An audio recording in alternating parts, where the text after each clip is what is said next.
This one, if you can see it, I can pass around the book. The first one on here called Lockdown is the first book. And it's a story of this kid named Alex. And he gets framed for a murder that he didn't commit.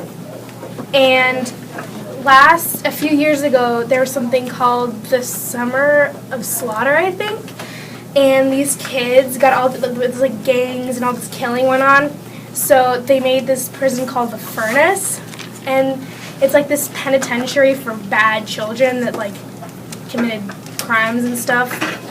So he gets framed for this, and he goes to court and gets sent to Furnace. And it's this story of how like he discovers all this really weird stuff about this prison, and it's really intense, and you can try to understand, like, I am one of reading ends of books because I like doing that. I don't know why, it's a bad habit, but I didn't get anything. So the good thing about this book is you need to read everything to understand everything.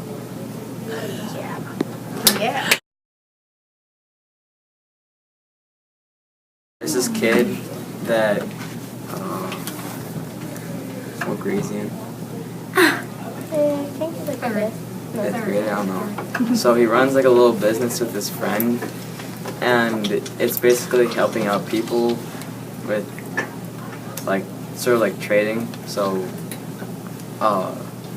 yeah, so it's his office is in the fourth stall from the high window. It's the west bathroom in his middle school, and this kid comes in one day and he says that Staples, which is like a really mean guy from high school, and Staples is following him, and he just overreacts and he doesn't know what to do because he's basically ruining his business and he doesn't know what to do, and then he goes through all this stuff with his school's bullies and tries to create ambushes to get part of his business. And yeah, Why'd you like the book? it's just sort of like suspenseful. yeah, just he creates like a lot of ideas and yeah. There we go.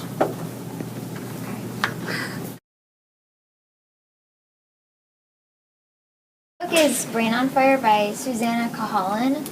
And so she wakes up and she's in like a hospital room. She doesn't remember anything. So it says, at first there's just a darkness and silence. Are my eyes open? Hello? I can't tell if I'm moving my mouth or if there's even anyone to ask. It's too dark to see. I blinked once, twice, 3 times. So it's like she wakes up in a hospital room and she doesn't remember anything. It's complete blank. And she's strapped to a hospital bed. But she starts to discover that she went through this whole month of madness where she's like a psychopath. And she starts getting hallucinations, having seizures, and she doesn't remember any of it. But she finds little, like, throughout the story you see she finds little, like, writings she did while she was psychotic, or drawings she did. And it's a pretty easy read. It is 252 pages, but if you get into it, it's a pretty easy read. But like, the only reason I wouldn't recommend it is because it does have a few swears in it, like the F word and stuff, as you go along. But otherwise, it's a really good book. So I'd recommend it except for the swearing, but otherwise it's a really good book. And the doctors have no idea why she's doing this, but you find out at the end. And this is a true story. Yes, it's Wow. a true story. And it's actually her story. She wrote it about herself. It's The hers. author wrote it about Suzanne herself. Collins? Or Suzanne Cahalan. Wait, who's that? That's a lot like... That was her when she was Yeah, going through Suzanne the Collins, psychopath phase, and this is her now. Wait, let me see.